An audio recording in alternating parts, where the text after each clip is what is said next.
حضرت علی رضی اللہ تعالیٰ عنہ فرمایا کہ اللہ کے رسول آپ تو رو رہے ہیں، حالانکہ آپ نے تو ہمیں رونے سے منع کیا ہے۔ تو آپ صلی اللہ علیہ وسلم نے فرمایا کہ علی میں نے تمہیں رونے سے منع نہیں کیا، میں نے تو نوحہ کرنے سے اور ماتم کرنے سے منع کیا ہے۔ ان کی کتاب، ان کا محدث، ان کا مفسر رسول الکریم، اما بعد، میرے انتہائی واجب الاحترام بھائی دوست بزرگوں، آج کے درس میں ہم نے بات کرنی ہے کہ کیا ماتم کرنا اسلام میں جائز ہے؟ کیا ماتم کرنا کوئی عبادت ہے؟ تو یاد رکھیں اسلام کے اندر ماتم کرنے کی کوئی گنجائش نہیں ہے، اور نہ ہی ماتم کرنا کوئی عبادت ہے۔ اور یہ ہر ذی شعور بندہ اس بات کو سمجھتا ہے کہ کیا کوئی مارنا پیٹنا اپنے آپ کو، یہ کیا کوئی عبادت ہو سکتی ہے؟ ہرگز نہیں ہو سکتی۔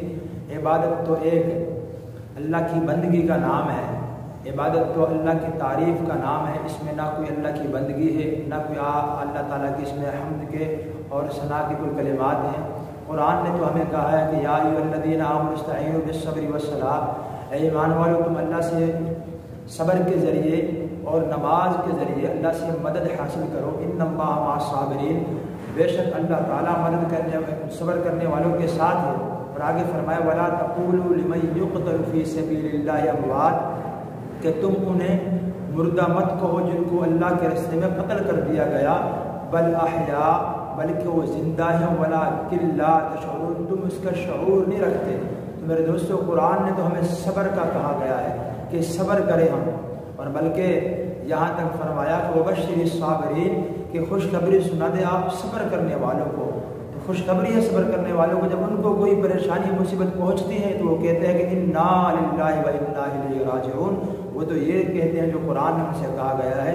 یہ کوئی طریقہ نہیں ہے ماتم کرنا، یا اپنے گریبانوں کو چاک کرنا، یا اپنے چہرے کو پیٹنا، بلکہ بخاری شریف کی روایت ہے کہ آپ صلی اللہ علیہ وسلم نے فرمایا لیس منا من لطم الخدود وشق الجیوب ودعا بدعوى الجاہلیہ۔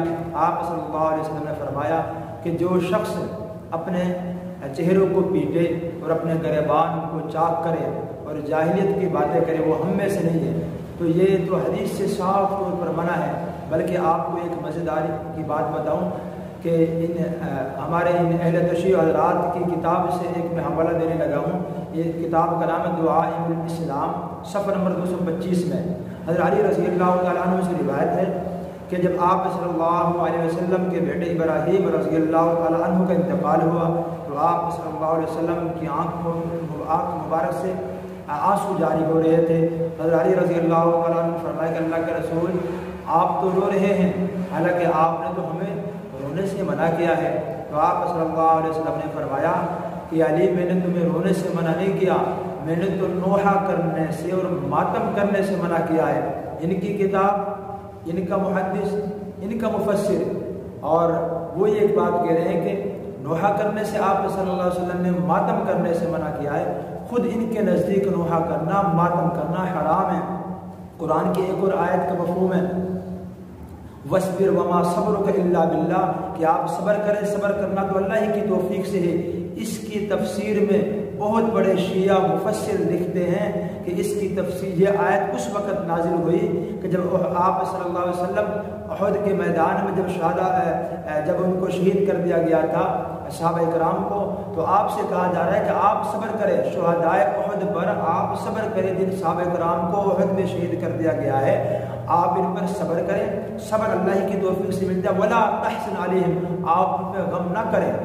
شیعہ مفسر ہیں، اپنی تفسیر میں لکھتے ہیں اس آیت کے تحت کہ یہ آیت اس وقت نازل ہوئی جب احد کے اندر صحابہ کرام کو شہید کر دیا گیا۔ خود ان کے نزدیک نوحہ کرنا، ماتم کرنا ناجائز ہے، اور اہل سنت کے نزدیک تو الحمدللہ پہلے ہی سے ناجائز، اس لیے نہ ماتم میں شریک ہوں، نہ ہی ماتم کو دیکھیں۔ اور یہ کوئی عبادت نہیں، یہ خالصتاً ایک بدعت ہے، اور یہ جاہلانہ ایک رسم ہے۔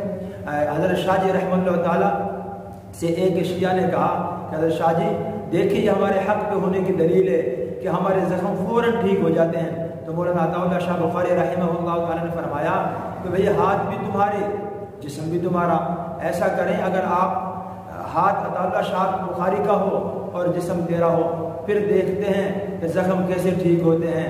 تو خیر یہ جو کرتے ہیں آپ لوگ بھی جانتے ہیں کہ یہ ایک مصنوعی ایک ڈرامہ سا لگا لیں اسے آپ، اور ہلکی پھلکی خراشیں آتی ہیں، یہ کوئی دین نہیں ہے، یہ کوئی حق ہونے کی نشانی نہیں ہے۔ اس لیے میرے دوستو ہم نے دین کو فالو کرنا ہے، دین کو سمجھنا ہے، اور اللہ تعالیٰ سے دعا ہے اللہ دین کا عمل کرنے کی توفیق نصیب فرمائے۔